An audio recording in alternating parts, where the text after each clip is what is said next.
estrada, e ainda outros que estão olhando e pensando em entrar nessa caminhada, nessa estrada. E aí, para falar com um grupo assim de pessoas de diferentes histórias, de diferentes experiências ministeriais, eu fiquei pensando o que eu poderia compartilhar, que se fosse algo relevante, algo que fizesse parte do seu dia a dia. E aí então eu tive a ideia de trazer para vocês o diálogo de dois pastores. A minha intenção nesses próximos minutos é quero pedir que você tente criar um cenário, que você tente imaginar um cenário onde esses dois pastores vão conversar. Um deles, um pastor mais antigo, um pastor com mais experiência, alguém que está há muito tempo na caminhada e que está vislumbrando uma promoção. E do outro lado dessa conversa, desse diálogo, um que está começando, está tendo suas primeiras experiências ministeriais. E enquanto eu falo para vocês desse diálogo entre esses dois pastores, tentando imaginar, um diálogo entre esses dois pastores, eu queria pedir que você tentasse se visualizar. Se você poderia se colocar no lugar do pastor mais experiente e as experiências que ele apresenta, se você podia tentar imaginar e se colocar no lugar do pastor mais novo, ou quem sabe até mesmo pegar algo dos dois pastores. Eu te convido nessa manhã para esta reflexão, e a minha expectativa é que o Espírito do nosso Deus fale ao seu coração e traga algo, de repente uma resposta ao seu ministério, de repente uma confirmação do seu chamado, de repente uma palavra de esperança para você continuar firme no Senhor. Só para a gente dar um pouco de dinâmica, eu quero que você fique de pé para fazer a leitura do texto bíblico.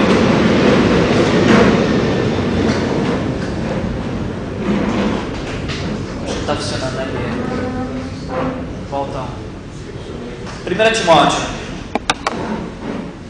2 Timóteo, perdão. 2 Timóteo, capítulo 2. 2 Timóteo 4, gente, não é 2, é 4. 2 Timóteo 4, versículos de 1 a 18. Assim nos fala a palavra de Deus nessa manhã, em nome de Jesus. Na presença de Deus e de Cristo Jesus, que há de julgar os vivos e os mortos, por sua manifestação e por seu reino, eu o exorto solenemente. Não era uma simples exortação, era algo muito sério. Prega a palavra. Esteja preparado a tempo e fora de tempo. Repreenda, corrija, exorte com toda a paciência e doutrina. Por quê? Por que é necessário pregar a palavra? Porque o versículo 3 diz que virá o tempo em que não suportarão a sã doutrina. Pelo contrário, sentindo coceira nos ouvidos, segundo os seus próprios desejos, juntaram mestres para si mesmos. Eles se recusarão a dar ouvidos à verdade, voltando-se para os mitos. Eles vão fazer assim, mas você porém, diz o versículo 5, seja sóbrio em tudo, suporte os sofrimentos, faça a obra de um evangelista, cumpra plenamente o seu ministério. Eu já estou sendo derramado como uma oferta de bebida. Está próximo o tempo da minha partida. E a análise que esse pastor mais antigo faz dessa carreira é: combati o bom combate, terminei a corrida, guardei a fé. Agora me está reservada a coroa da justiça, que o Senhor, justo juiz, me dará naquele dia. E não somente a mim, mas também a todos os que amam a sua vinda. Que existam alguns desses entre nós essa manhã, aqueles que amam a sua vinda. Versículo 9: procure vir logo ao meu encontro, porque Demas, amando este mundo, abandonou-me e foi para Tessalônica. Crescente foi para a Galácia e Tito para a Dalmácia. Só Lucas está comigo. E traga Marcos com você, porque ele me é útil para o ministério. Enviei Tíquico a Éfeso. Quando você vier, traga a capa que deixei na casa de Carpo, em Troade, e os meus livros, especialmente os pergaminhos. Alexandre, o ferreiro, causou-me muito males. O Senhor lhe dará a retribuição pelo que fez. Previna-se contra ele, porque se opôs fortemente às nossas palavras. Na minha primeira defesa, ninguém apareceu para me apoiar. Todos me abandonaram. Que isso não lhes seja cobrado. Mas o Senhor permaneceu ao meu lado e me deu forças, para que por mim a mensagem fosse plenamente proclamada, e todos os gentios a ouvissem. E eu fui libertado da boca do leão. Então o versículo final que sirva de encorajamento para nós nessa manhã, versículo 18: o Senhor me livrará de toda a obra maligna e me levará a salvo para o seu reino celestial. A Ele seja a glória para todo sempre. Amém. Vocês podem se sentar.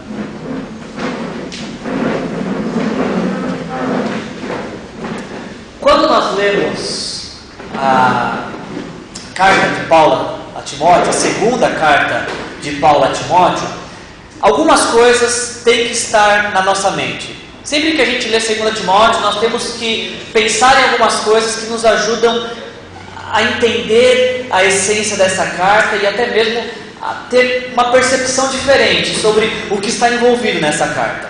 E a primeira coisa que a gente tem que pensar ao ler 2 Timóteo é que provavelmente esta carta ela foi escrita entre 64 e 67 depois de Cristo.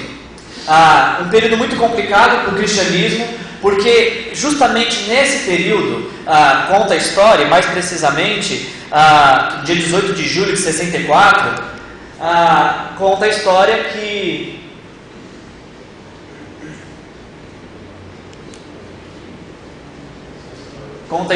o imperador Nero botou fogo em Roma. Na verdade, não se tem certeza de quem botou fogo em Roma. O Lealdo pode falar melhor depois quem foi, ele deve saber. O Nero olhou para Roma pegando fogo e falou: quem queimei, não sei quem fui. Então, conta-se a lenda que alguém colocou fogo em Roma. Mas foi curioso que das 14 cidades ou 14 regiões que se incendiaram, apenas 4 não pegaram fogo. Coincidentemente, as regiões onde moravam os cristãos. Então Nero pensou: bom, muito estranho, né? A cidade inteira pegar fogo e só onde os cristãos moram não pegou? Foram os cristãos. Eles botaram fogo em Roma. Então, a partir desse momento, começou uma grande perseguição aos cristãos. O simples fato de ser cristão já era motivo para ser condenado à morte, já era motivo de condenação. Então, quando nós lemos 2 Timóteo, a primeira coisa que a gente tem que pensar é isso: esta foi uma carta que foi escrita em um período de perseguição. A segunda coisa que nós temos que pensar ao ler 2 Timóteo é que o apóstolo Paulo, ele está preso, e ele está preso em Roma. E mais, essa é a última vez que Paulo vai entrar numa prisão, porque quando ele sair, ele vai sair para ser condenado à morte. Provavelmente o apóstolo Paulo está com 62 anos nesse momento, está aprisionado, e parece que Paulo tem a convicção de que o Deus que sempre o livrou, dessa vez não o livraria mais. Chegou a hora da promoção de Paulo. Ele ia sair da prisão e seria promovido, porque dizem que pastor não morre, né? Ele é promovido. Paulo tinha certeza que dessa ele não ia escapar. Então, quando nós lemos 2 Timóteo, temos que lembrar que não apenas o cristianismo estava sofrendo perseguição, como o autor dessa carta está no seu último ano de vida. Aliás, 2 Timóteo, muitos acreditam que é a última carta, inclusive, que Paulo escreveu. E mais, alguns até dizem que no ano que Paulo escreveu 2 Timóteo, sua última carta, foi o ano que ele morreu. E por fim, outra coisa que a gente tem que pensar ao ler 2 Timóteo é o contexto do próprio Timóteo. Quando Paulo escreve a segunda carta para Timóteo, não se sabe ao certo a idade dele. Eu não consegui definir a idade dele. O que li é que ele estava ali entre os 30 e 40 anos, estava pastoreando na igreja de Éfeso, que também estava passando por uma perseguição, mas não era uma perseguição física. O problema de Timóteo em Éfeso era bem complicado, porque era uma perseguição à palavra, à sã doutrina. Você pode não acreditar, Mas lá no primeiro século, na igreja de Timóteo tinha membro que dava trabalho para ele. Você pode não acreditar nisso, mas naquela igreja tinha gente que achava que sabia mais que o pastor. Tinha gente que queria conduzir a igreja para um outro caminho. Naquela época acontecia isso. E é assim que Timóteo está recebendo essa carta. Um jovem que está começando o seu ministério e está tendo grandes dificuldades com a igreja, porque a igreja está começando a dar ouvido a outras doutrinas, a outro evangelho que não é o evangelho que lhes foi apresentado, pelos quais conheceram o Senhor Jesus. Então, quando nós lemos a segunda carta de Paulo a Timóteo, nós estamos lendo a última carta que Paulo escreveu, num período de perseguição, para um jovem pastor que estava passando dificuldades no seu ministério.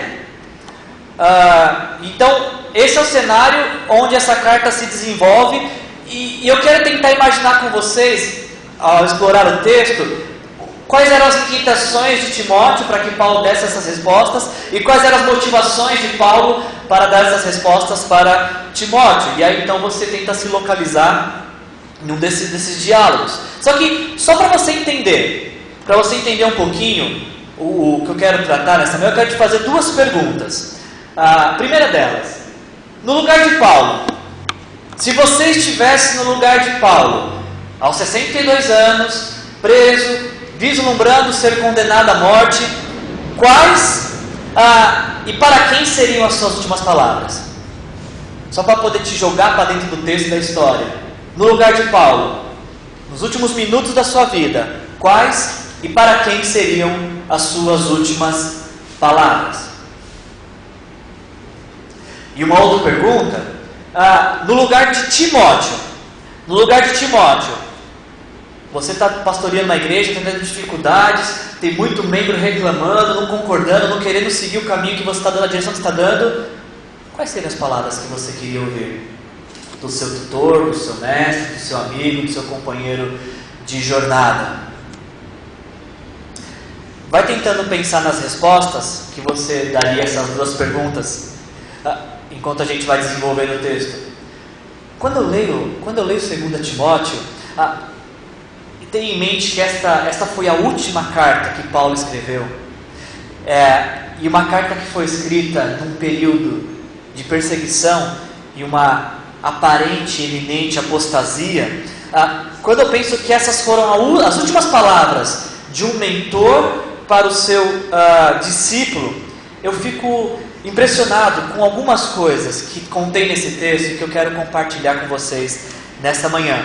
Primeira das coisas que eu gostaria de compartilhar com vocês nessa manhã é o seguinte: dentre tantas possíveis e últimas recomendações que o pastor, posso chamar de velho pastor? Ninguém vai se sentir ofendido. O velho se experiente, tá, gente?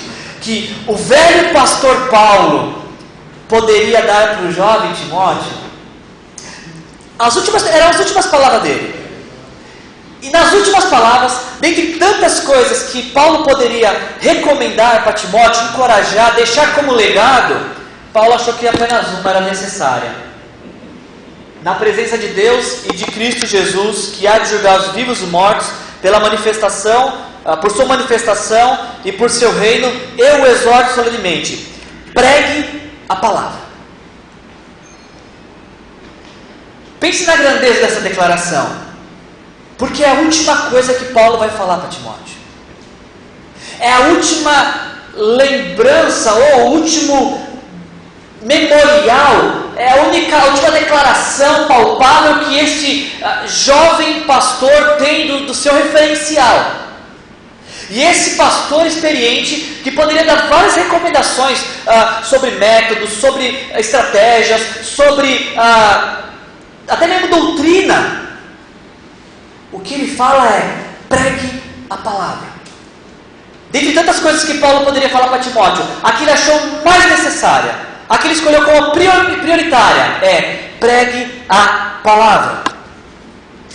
Quando eu leio isso, eu tenho para mim de que a pregação, ela é a principal atribuição do ministério pastoral. Ela não é a única atribuição do ministério pastoral, mas ela é, e tem que ser, ou deveria ser, a principal atribuição do ministério pastoral. Eu sei que nós, como pastor, nós temos muitas demandas, muitas necessidades, e fomos chamados realmente para nos envolvermos com as necessidades do povo de Deus. E eu não quero com isso desprezar toda a demanda que existe no ministério pastoral. Mas eu quero deixar bem claro e afirmar é que a pregação do Evangelho tem que ser, se vocês permitem o termo, o carro-chefe do ministério pastoral. Tem que ser a principal ocupação, tem que ser onde o pastor destina o melhor do seu esforço, o melhor do seu tempo, o melhor da sua dedicação. E a impressão que eu tenho é que muitas vezes nós pastores, nós passamos por duas dificuldades. A primeira é que nós negociamos com a pregação. Nós começamos a permitir que outras coisas tomem o nosso tempo, entrem na nossa agenda, e a pregação acaba recebendo o tempo que sobra para ser preparada. Esse é o primeiro grande desafio que eu vejo no ministério pastoral. Não permitir que outras coisas da nossa demanda ocupem o tempo de entrega ao texto, o tempo de preparação, o tempo de ser edificado por aquela palavra antes de proclamá-la. Agora, o segundo risco que a gente corre, e talvez seja por isso que a gente negocie tanto com a preparação, é que talvez a gente não acredite 100% no que vamos pregar. Você já parou para pensar que aquilo que você vai pregar nesse domingo, não sei quantos de vocês vão pregar esse domingo, eu vou, pode mudar a vida de alguém? Você já parou para pensar que quando você sobe ao púlpito, você pode influenciar o destino eterno de uma pessoa? Eu ouvi um pastor uma vez compartilhando que ele trouxe uma pregação para a igreja, e ele falou assim: olha, eu quero que nessa semana você procure alguém e fala, Deus te ama, e Ele está mais preocupado com a sua vida do que você possa imaginar. E na segunda-feira alguém ligou para ele e falou essa frase, e que a vida daquela pessoa mudou e tudo mais, e ele falou, poxa, não é que ele colocou em prática mesmo o que eu falei no culto? Às vezes nós preparamos uma mensagem, às vezes nós nos entregamos, até somos edificados por ela, mas eu não sei se a gente tem essa compreensão e essa esperança, e acreditamos, Deus, não por mim, mas eu creio que o Senhor vai fazer algum milagre esse domingo por conta dessa palavra que é sua. Um teste para você avaliar o lugar que a pregação ocupa no seu ministério. Pensa um pouquinho nessa preparação para a mensagem. Você se sente mais produtivo no pastorado passando 10 horas preparando uma mensagem, ou passando as mesmas 10 horas fazendo qualquer outra coisa? Como que você fala, sou pastor mesmo, porque olha só, olha como eu investi essas 10 horas. Quando você se sente pastor de verdade, que você está justificando o investimento que é feito na sua vida?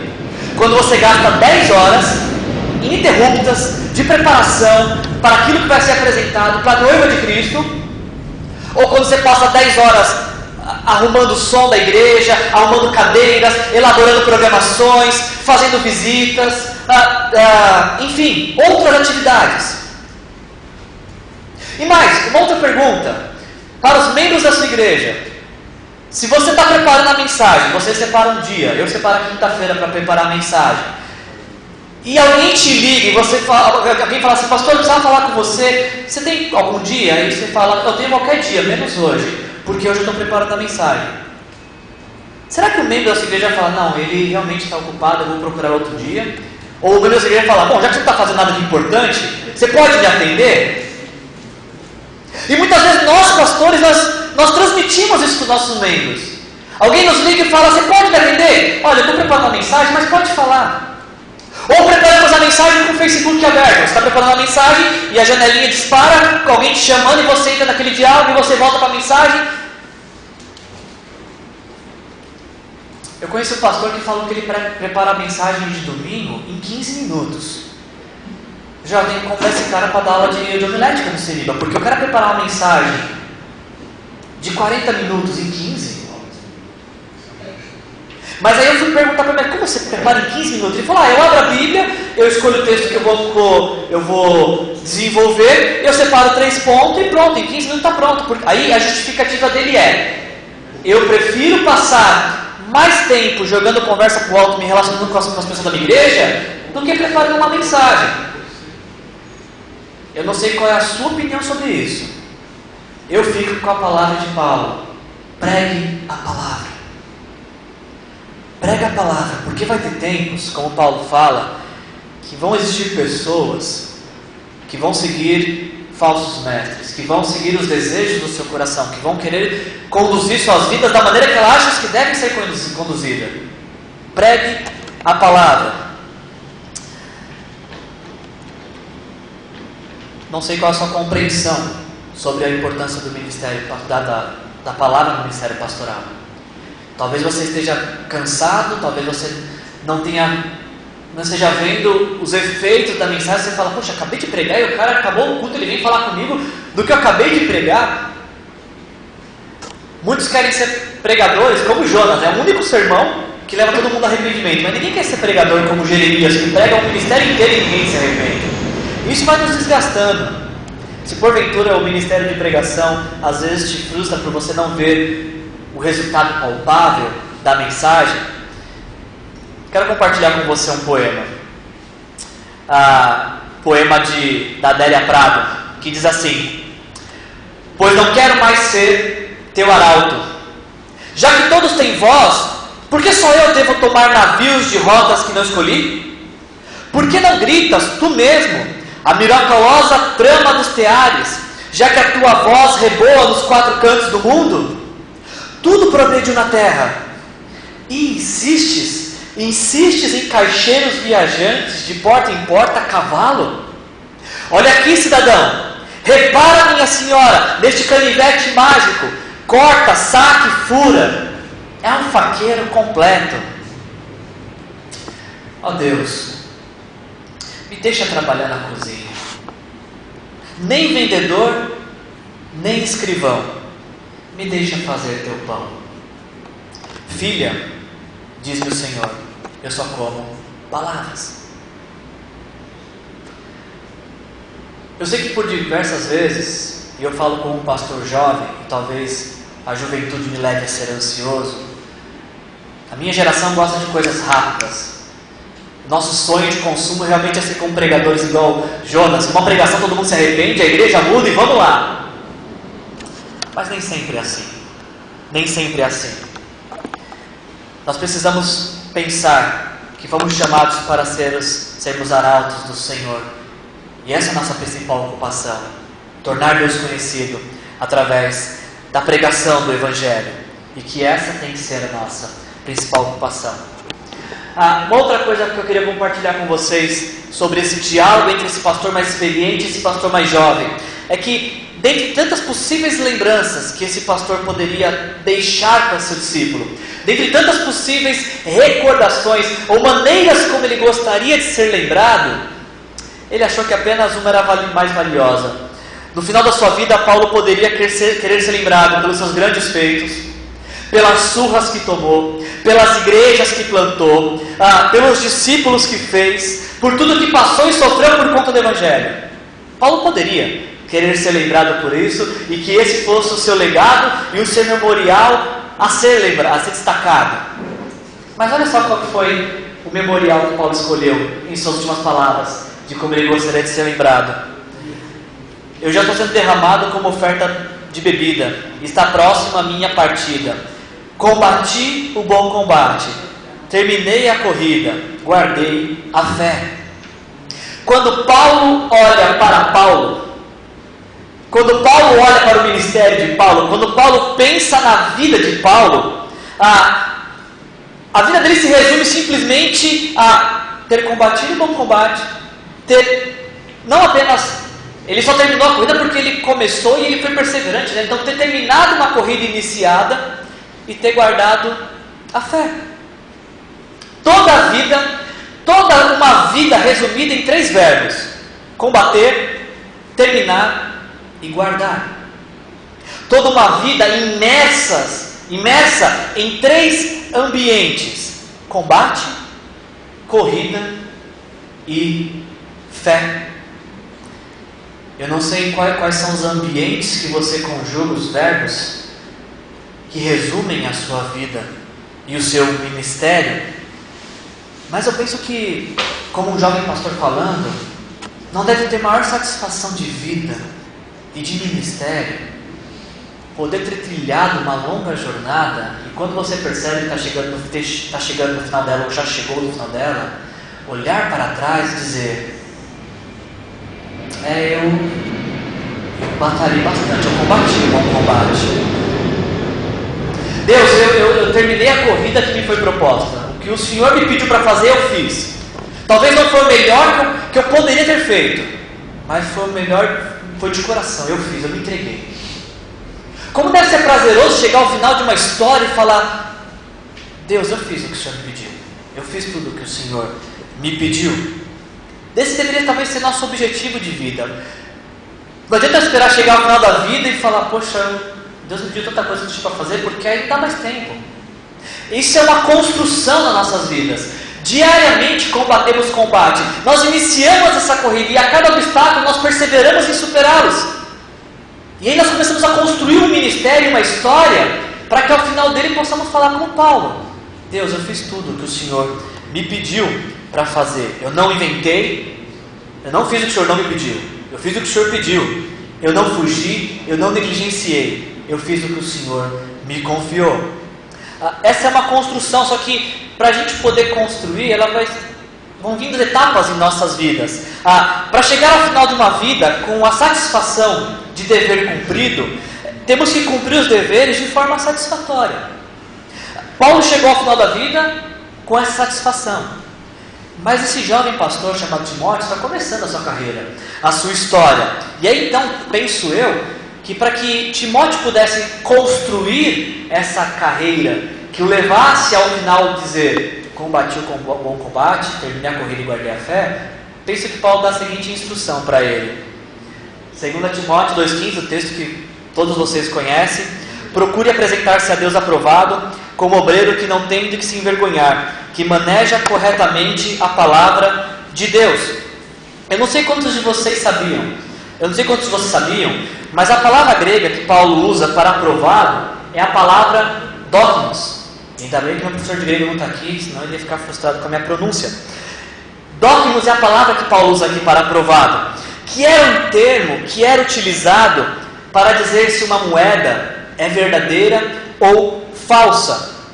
Numa economia em que não existiam cédulas, as moedas eram aquilo que movimentava a economia. E era muito fácil falsificar moedas. E aí então conta a história de que o ferreiro, ele era aquele que poderia dizer se uma moeda era dókimos ou não, aprovada ou não. E que ele conhecia uma moeda como verdadeira, como legítima, como aprovada, não apenas pelo formato e peso, mas principalmente pelo som. Um ferreiro dizia que uma moeda é dókimos pelo som que essa moeda emitia. Ele ouvia o som e dizia: dókimos, provado. Será que Deus tem ouvido o som da aprovação quando Ele nos toca? Quando o Senhor nos toca, que som que é emitido? Será que é o som da aprovação? Paulo fala para Timóteo: procure apresentar-se a Deus. No nosso ministério pastoral, para quem que a gente está tentando se apresentar? Para quem que a gente se apresenta? Para as pessoas? Queremos a aprovação das pessoas? Ou queremos a aprovação de Deus? Não que a gente vai dispensar e não dar valor ao que as pessoas falam, mas nós temos que nos apresentar aprovados a Deus. E quando Deus nos tocar e o som que surgir de nossas bocas for o som de aprovação, as pessoas verão isso e também nos acolherão, e nos receberão, e nos ouvirão. Dentre tantas possíveis necessidades que este pastor mais experiente, que está chegando ao final de sua carreira, poderia ter, ele pensou em uma única providência. Ele fala para o seu amigo, seu discípulo, procura vir ao meu encontro, porque Demas, amando este mundo, abandonou-me e foi para Tessalônica. Existe uma fala, se eu posso chamar assim, um ditado popular, no ministério pastoral, que diz que o ministério pastoral é um convite à solidão. Não à solitude, à solidão. Não sei quantos de vocês pastores já ouviram isso. Eu já ouvi e eu já disse: ministério pastoral é um ministério solitário, é uma jornada solitária. E talvez, quem sabe, que não é por conta dessas crendices populares que não nasçam poemas como esse, por exemplo. A vida de um pastor. Vai falando várias coisas. Ser pastor é um dom de Deus, não é algo fabricado, papapá. Mas eu quero chamar a atenção de vocês com um detalhe. Projeto pra gente. A vida de um pastor não é só felicidade. Ele tem os seus problemas e muita diversidade. E nem todos os que lhe abraçam são amigos de verdade. Quando o pastor acerta, nem sempre é aplaudido. Mas quando ele erra, pobre de seus ouvidos. Ele ouve o que não quer e fica aborrecido. Talvez é por conta dessa crendice popular de que ministério pastoral é um ministério solitário que nasçam poemas como esse. E isso talvez gere a crença na nossa cabeça de que Deus te chama para o ministério, e aí então você entra para o seminário e ali já começa a solidão. Você começa a fazer o seminário, você se forma no seminário e você passa por uma entrevista de credenciamento e é como se as portas se abrissem e falavam: seja bem-vindo para uma longa jornada que você vai caminhar sozinho. Muitos pastores compram isso. Muitos pastores internalizam isso e começam a viver vidas sofríveis porque falam: realmente, ministério pastoral é muito solitário. Olha, é um privilégio poder estar envolvido no maior empreendimento da história humana. Mas tem que pagar um preço. É muito sofrível. O ministério pastoral é solitário. Mas isso é meia verdade. Se é que existem meias verdades. Não é verdade ou é mentira. O ministério pastoral ele é solitário para aqueles que decidem se isolar e trilhar esse caminho sozinho. O ministério pastoral é solitário? É. Para quem quer se isolar. Para quem escolhe trilhar esse caminho sozinho. Para estes eu concordo. O ministério pastoral é solitário. Porque quando você está nessa estrada chamada ministério pastoral, você está caminhando sozinho nela, e aí você encontra um outro viajante, um outro peregrino que também está sozinho, e você fala: vamos caminhar junto? A gente tem o mesmo destino, por que a gente não caminha junto? A solidão acaba. A solidão, ela dá lugar à amizade, ao companheirismo, ao pastoreio mútuo. Muitos pastores se isolam e falam: poxa, ninguém vem atrás de mim, ninguém cuida de mim. Mas você tem buscado esse apoio, esse auxílio em um companheiro que você possa caminhar. Eu tenho apenas 7 anos de ministério pastoral e eu dou graças a Deus. Eu dou graças a Deus porque 7 anos eu nunca caminhei sozinho. E por vezes eu fui ingrato com aqueles que estavam ao meu lado. Tinha pessoas do meu lado e eu falava: como eu estou sozinho. Mas não é verdade. Se nessa estrada chamada ministério pastoral você escolhe companheiros de caminhada, você nunca vai estar sozinho. Eu dou graças a Deus pelas pessoas que Deus colocou no meu ministério, pessoas que Deus me abençoou nessa caminhada. A gente está no mesmo lugar, a gente tem o mesmo propósito, que é tornar Deus conhecido, que é trazer o reino de Deus para essa terra. Por isso que Paulo fala: olha, vem depressa até comigo. Demas me abandonou, mas eu sei que eu tenho Timóteos, eu sei que eu tenho Marcos, eu sei que eu tenho Lucas, eu sei que eu tenho pessoas com quem eu posso contar. E se esses companheiros de ministério não fossem suficientes, eu penso que quando estamos nos sentindo meio sozinhos no ministério, o próprio Deus se encarrega de colocar alguém na nossa vida. 1 Timóteo capítulo 1, versículos 16 e 17 diz: o Senhor conceda a casa de Onesíforo. Não era um companheiro de ministério, não era pastor, não era um apóstolo, era um Onesíforo, era uma família da igreja. Porque muitas vezes ele me reanimou e não se envergonhou por estar preso. Pelo contrário, em uma Roma que estava incendiada, em que as casas não tinham número e as ruas não tinham nome, Quando ele chegou em Roma, procurou-me diligentemente até me encontrar. É verdade, no ministério pastoral a gente tem bastante frustrações, bastante tristeza. Mas fala que não dá uma alegria quando alguém se converte.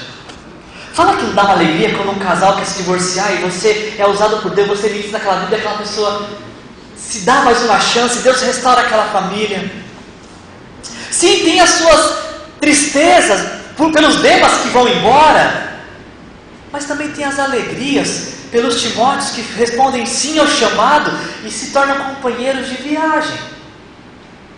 Eu não sei vocês, mas muitas vezes eu olho para o meu ministério curto e eu penso que eu dei muito mais valor pelos Demas que me abandonaram do que pelos Timóteos que começaram a caminhar comigo. E justamente os Demas são os que drenam mais a nossa energia. E a gente fica frustrado. Por que foi embora? Por que me deixou? Ó céus, ó vida, ó azar. E tem um monte de gente que quer, que está junto, que quer aprender, que quer se envolver, que quer se engajar na missão.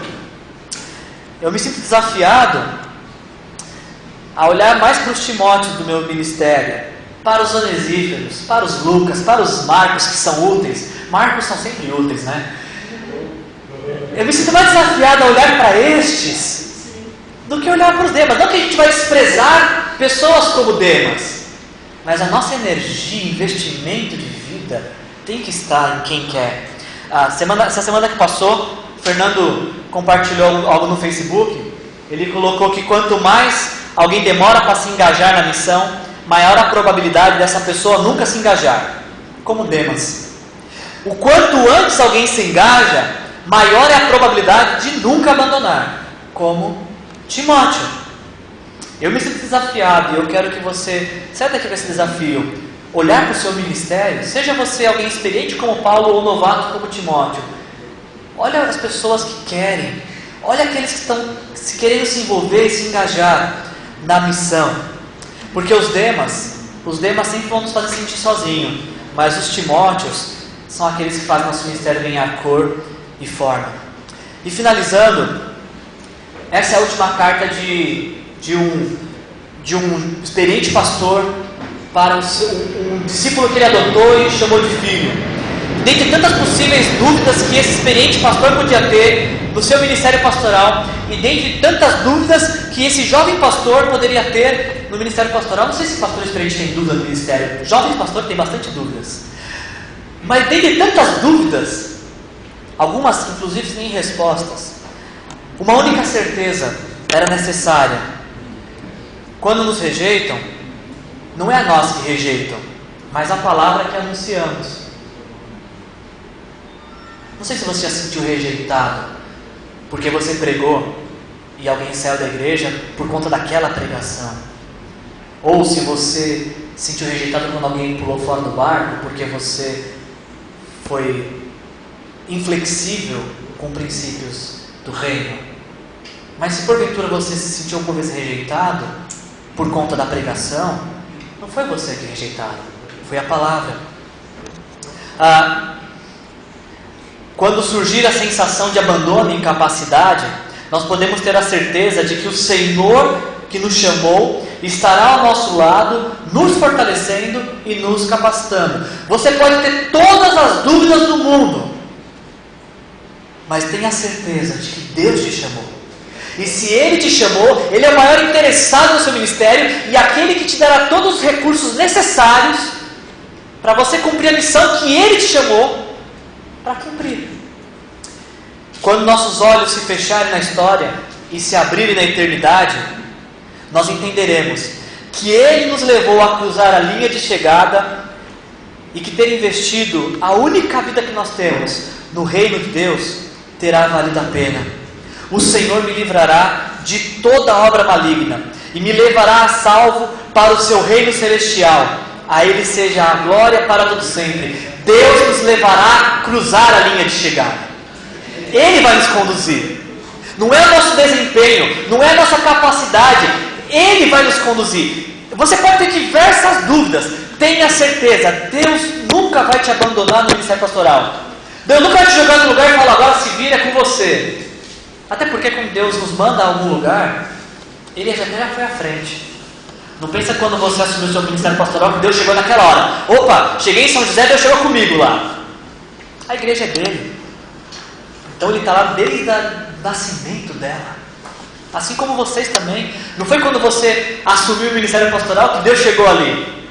A igreja é dele. Ele que gerou, ele que fez, ele que acrescentou os que foram salvos. Somos apenas cooperadores, colaboradores, privilegiados deste reino. Diante de tantas possíveis recomendações, pregue a palavra. Dentre tantas possíveis lembranças, emita o som da aprovação. Seja lembrado pelo som da aprovação. Dentre tantas possíveis necessidades, escolha companheiros de jornada. E dentre tantas possíveis dúvidas, tenha certezas que conduzam os seus pés. Que Deus te abençoe. Que você encontre nessa palavra algo que renove seu ministério. O Nauk vai nos orientar aqui como vai ser feita a divisão de grupos. Mas nós vamos ter um momento de grupo agora para encontrar companheiros de jornada. Nós vamos agora nos dividir e falar, olha, ora por mim porque estou preocupado com a situação na minha igreja, estou preocupado com as pessoas na minha igreja, estou preocupado com determinadas situações. Que Deus possa nos abençoar nessa caminhada. Estamos todos indo para o mesmo lugar. Que possamos ser companheiros de jornada até cruzarmos a linha de chegada. Deus te abençoe.